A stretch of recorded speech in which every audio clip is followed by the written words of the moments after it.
week's episode of the Goodrum Show with me, Chris Goodrum.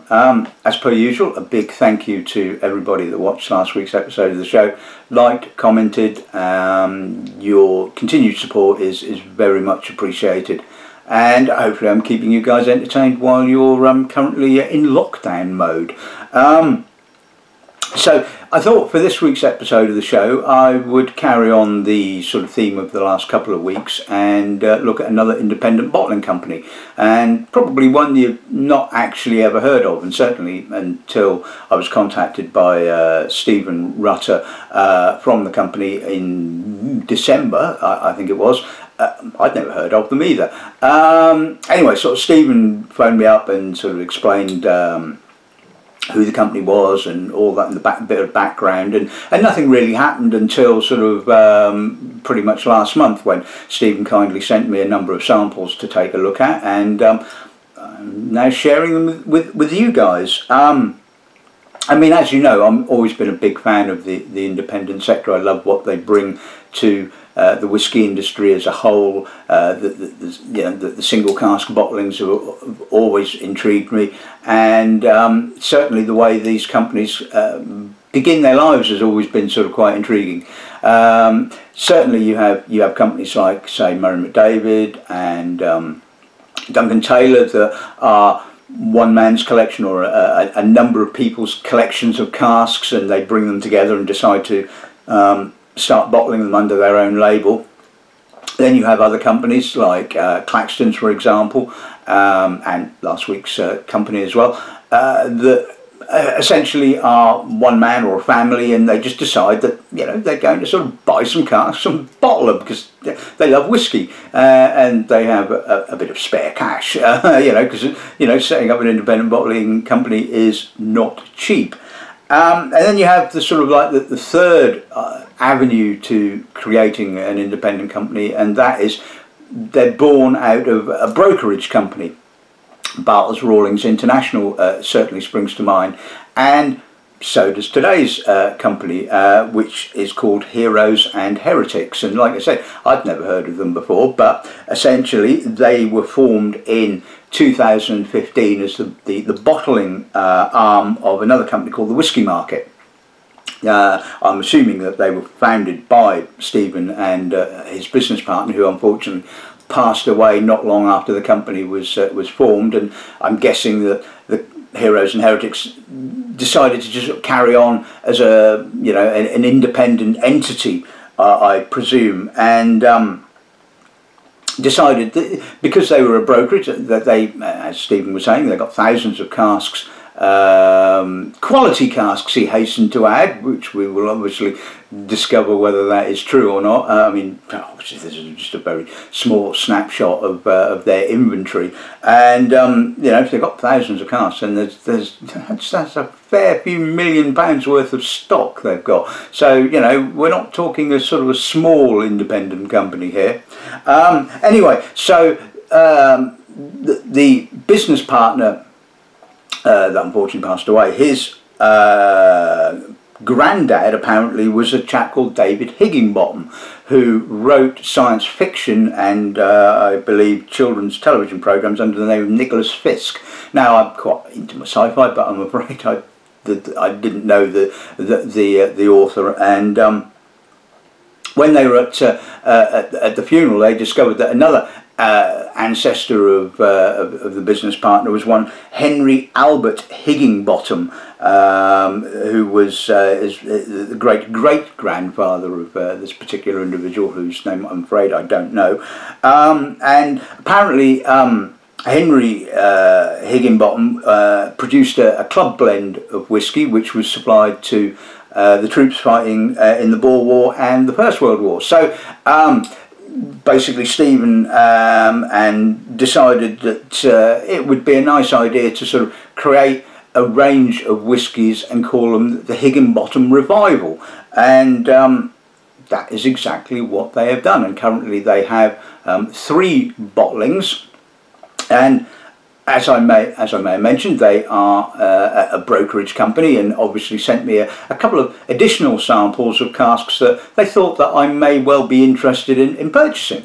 And well, given the current state of the business at the moment, and that's going to be something that's put on hold, shall we say, for a period of time. And well, who knows what's going to happen. But anyway, I thought it would be nice to kind of share these with you, so that is indeed what I'm going to do. So let's just take a look at the lineup then.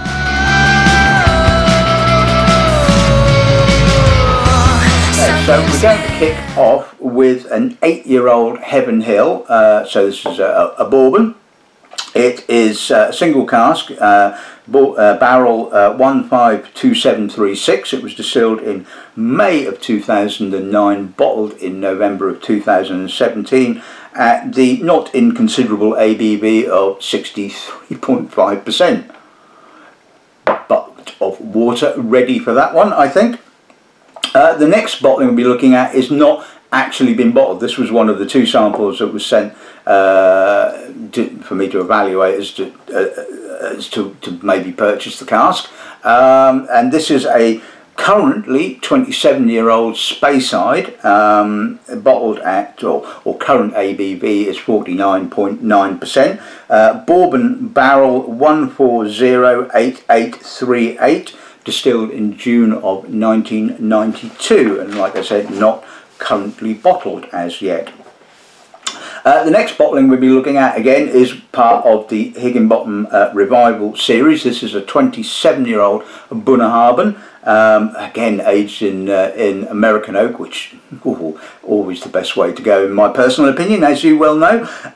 So this was a single bourbon hoggy. It was numbered 7714, distilled in December of 1989 and bottled in October of 2017 at 41%. Far more reasonable ABV, I think. And then we're going to look at 2 grain whiskies. The first is, again, part of the Higginbottom Revival series. This is a 27-year-old Strathclyde.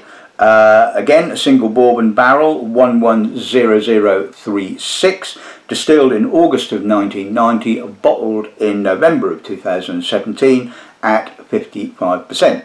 And the final grain that we're looking at is again one of the unbottled casks. This is a 28-year-old Cambus, single sherry butt, 61973. Distilled in 1991, don't know the exact month, and it is currently 61.4%, so that probably spent its life in a fairly warm warehouse, one imagines. So I think that's going to be quite interesting. So Heroes and Heretics, let's kick off with a bit of Heaven Hill then. Right, okay, so let's see what the nose gives us then. Ooh, that's a lovely nose. Fresh, crisp, quite citric in actual fact. I mean, obviously the ABV is adding to that freshness, and it's keeping the oak somewhat in check. You can, I can get the vanilla oak. It's certainly got that slight sort of vanilla-y. There's a little bit of fat corn. There's a little bit of darker rye spice, just kind of sort of at the edges. Touch of toasted toffee. I mean, that's a lovely nose. I mean, it's not an over oak monster. It's not overly rye influenced. It is just really nicely balanced, and it's got, like I said, it's got this lovely sort of almost citric fresh lift to it, which is like really very, very, very nice. See what that's like.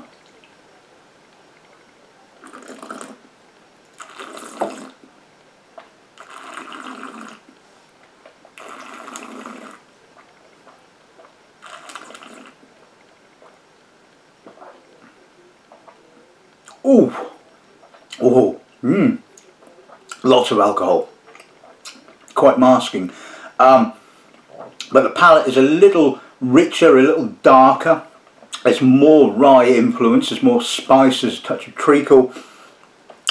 The vanilla sort of comes through a little bit on the mid palate with a little bit of sweeter corn. But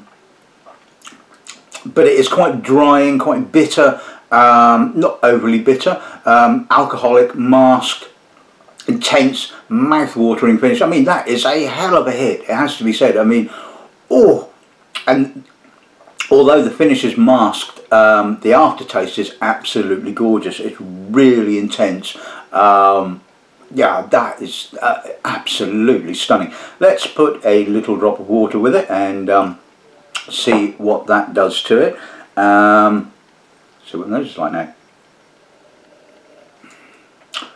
It's made it a little sweeter. I'm getting more of the corn now, but it's not fat, not sort of stodgy and again, because there's that citric, that lemony kind of note that's really keeping this nose really fresh.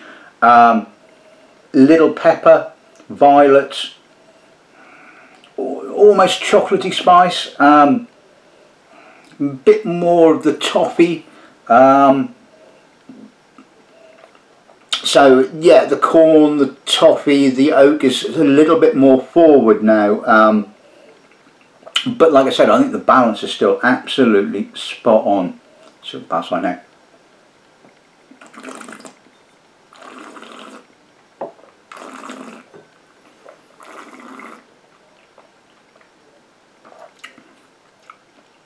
Again, like the nose, a little sweeter, a little bit more sort of toasted toffee, a little bit more corn. Again, nice citric note that stops it being sort of like too flabby, too corny or too oaky. The oak is still there, but it's just all absolutely wonderfully balanced. It's got a lovely length to it. More milk chocolate now on the aftertaste than sort of darker bitter chocolate.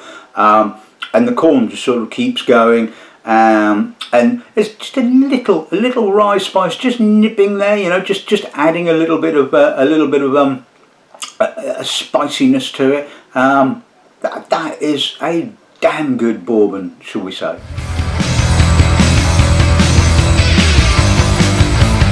Okay, so we're going up in the ABV and moving on to the Speyside. So like I said, this hasn't been bottled yet, but let's see what the nose is like. That's a nice nose. Dusty, sawdusty oak, oily lemon, fern, grass, slight menthol, a touch of green gage, pineapple, a bit of mandarin, mandarin orange. I mean, oh my, that is a complex nose. That is absolutely delightful. And like I say, with Speyside, it just seems, you know, you often sort of think Speyside, you think sherry, and you don't realise that actually the Speyside spirit is bloody lovely, and really deserves just to be left alone in American oak. And oh, that sort of lemon note is really coming through now. There's a little bit of straw-like barley and vanilla, and this is luscious. This is absolutely gorgeous. See what it passes like.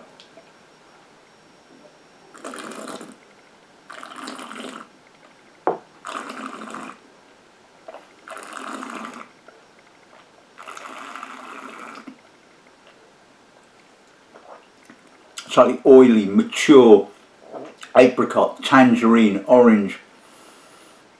Again, some lovely dusty American oak, but that kind of just comes in after the fruit. It's not all about the oak. A little bit of grilled nuts, barley, a touch of citrus, got a lovely sort of nip on the mid palate and the finish. A little bit of spice as well, but it's all about that gorgeous mature fruit. And that lovely character. That's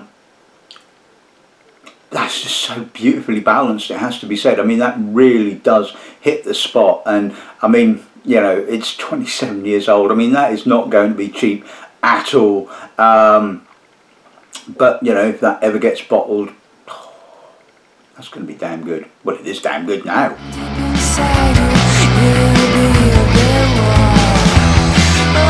So let's move on to the Bunnahabhain. So two samples in, and well, yeah, so far they have got some damn good casks. That's all I can say. Let's hope let's keep going with the Bunna.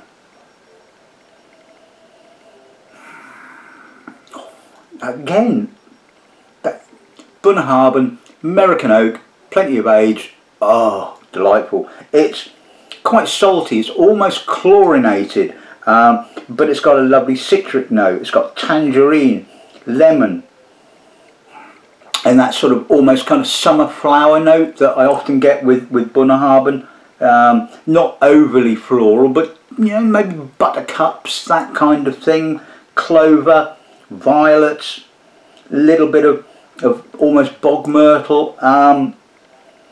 And again, the oak is very restrained. It's just sitting there in the background. A little bit of vanilla, a little bit of sawdust, touch of butterscotch. I mean, oh, unbelievably good. I mean, really, really beautiful.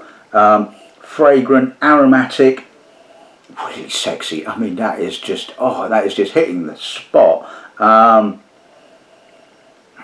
See what it passes like.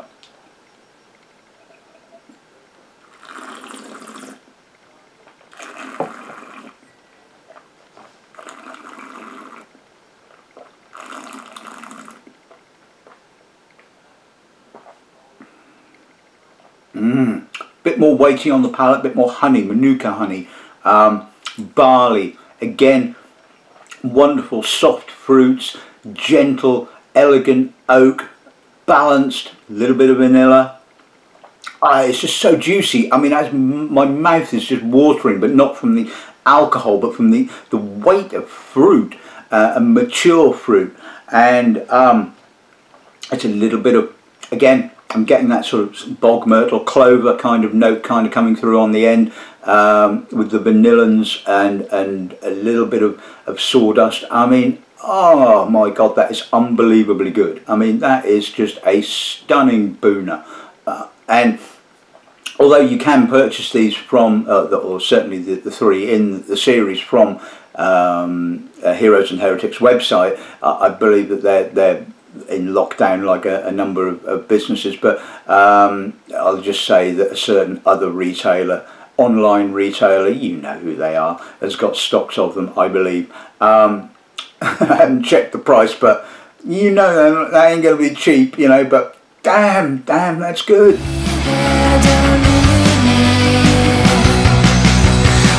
Right, okay, so let's move on to the Strathclyde. Now, as you well know, I do like my grain whiskies. I think 27 is probably about right for a grain whisky. I mean, as you well know, they do age wonderfully well, and they need the age.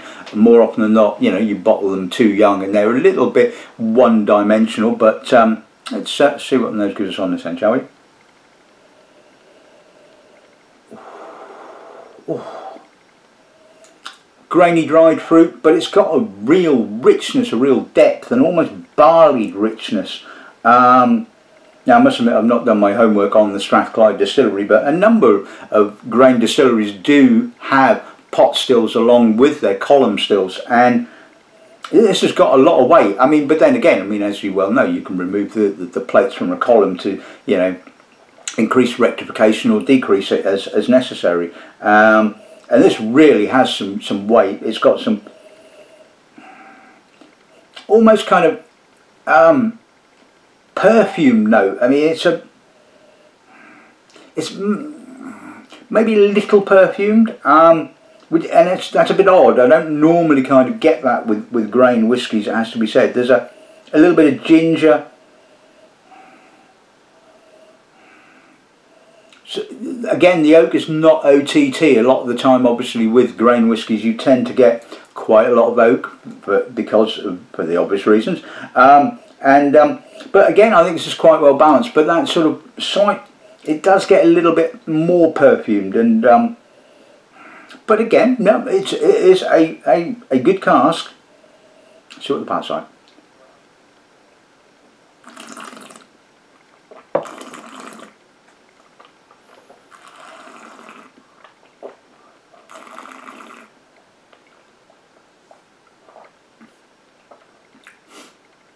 That's more traditional grain whiskey. It's more about the dried fruit. I'm not getting so much perfumed floral sort of character. It's quite grippy. So a bit of bitter oak.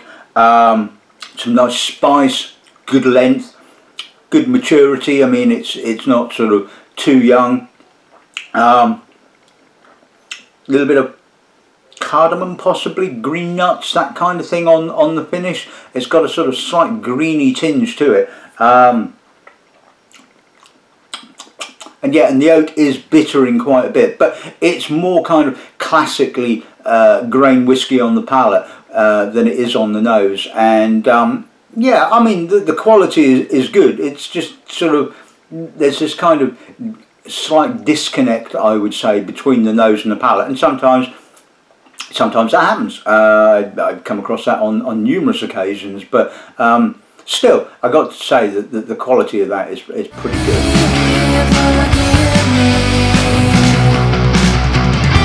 Right, okay, so moving on to the final whisky of the this afternoon. This is the currently 28-year-old Cambus. Is a sherry butt, and you know what I mean. You know, grain whiskies do tend to work quite well in sherry butts, and you know, you often get a really nice balance between the sherry dried fruit and the grainy dried fruit. And well, let's just see whether this is going to follow that kind of pattern.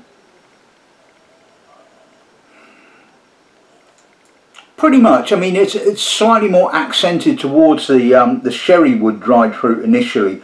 There's some burnt nuts. There's some green olives, treacle, but certainly the grain spirit character is definitely noticeable, with that sort of slightly lighter dried fruit, sort of think more sultanas rather than raisins. There's a little bit of rubber, a bit of burnt toast, bit of tannin as well. I mean, it's yeah, I mean, again, I think the balance is really quite good. It's certainly got enough sherry character there to keep the sherry aficionados happy, and it's also got some balance to keep people like me happy. Yeah, see what the palate like.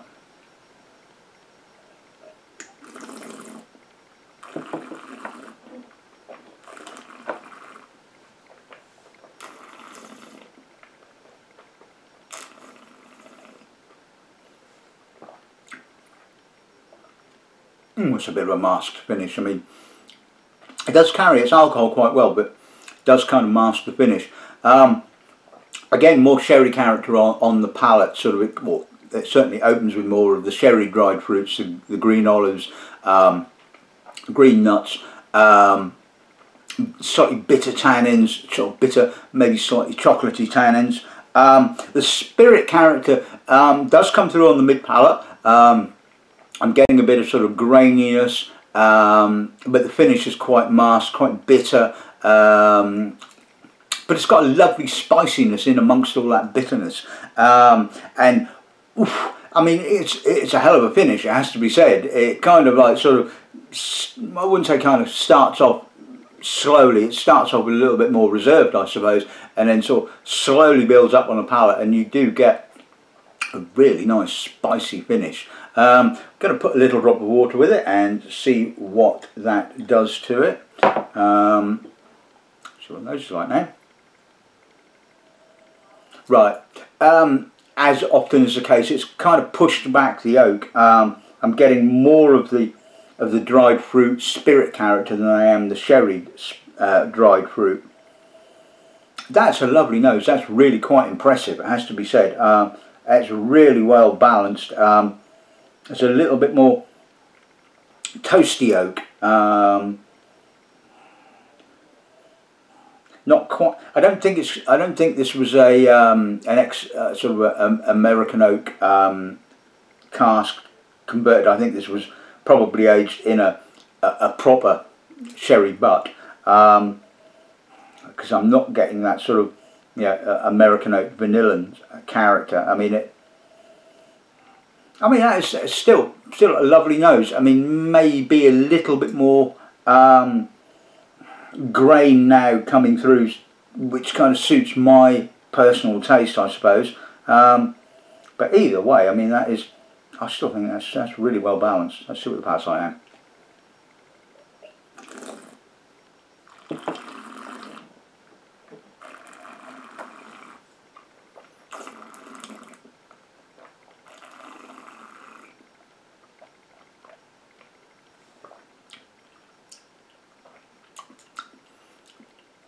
That's really nice. That's really chocolatey. It's got an almost kind of cognac-y kind of rancio, sort of dried grape, obviously coming from the sherry cask. But again, the sherry is kind of relegated to sort of like the background, and I'm getting more dried fruit from the grain component, or the grain spirit, I should say. A little bit of biscuity notes, a little bit of milk chocolate.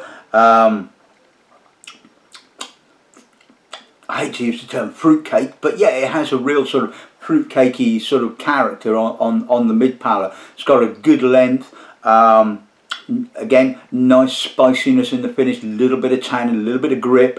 Yeah, I mean that's a good cask. That's really interesting and really well balanced. So yeah, that's a damn good one to finish on.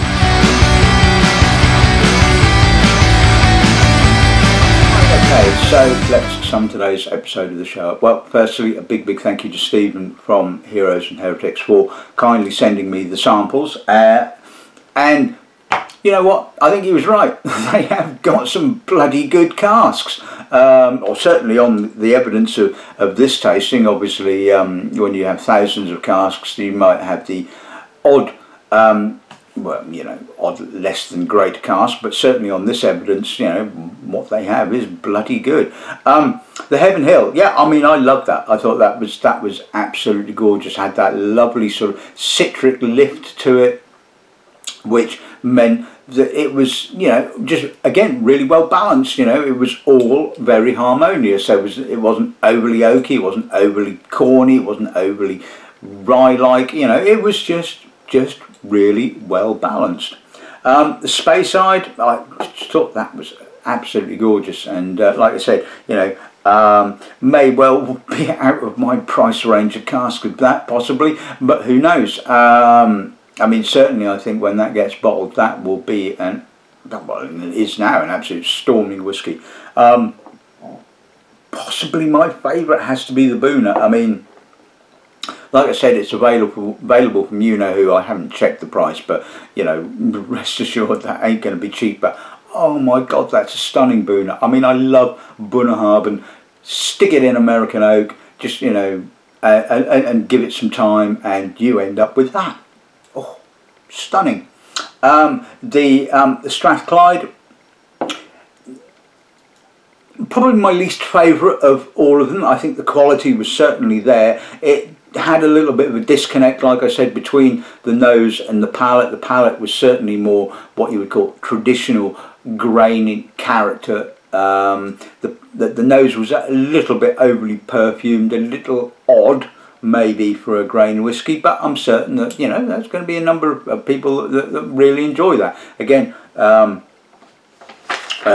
is one that is currently in bottle and available should you think it's your kind of thing. And the sherried Cambus, which I thought again really nice, really good combination of cask dried fruit and spirit dried fruit.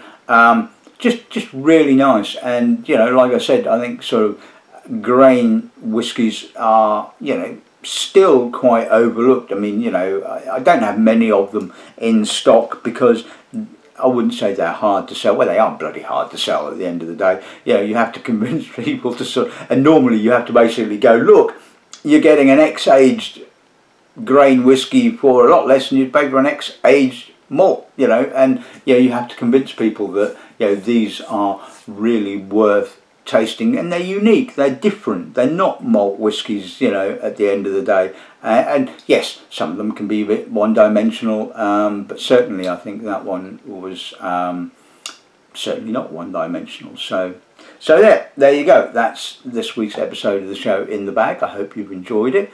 Don't know what I'm going to be doing next week, but I have plenty of samples knocking around, so no doubt I'm hoping it will be an interesting episode next week. But anyway, if any of these, you know, sound like your kind of thing, like I said, they are available to purchase, and you know, I would suggest that you go buy a bottle. Certainly buy a bottle of this Bunnahabhain because it is bloody good.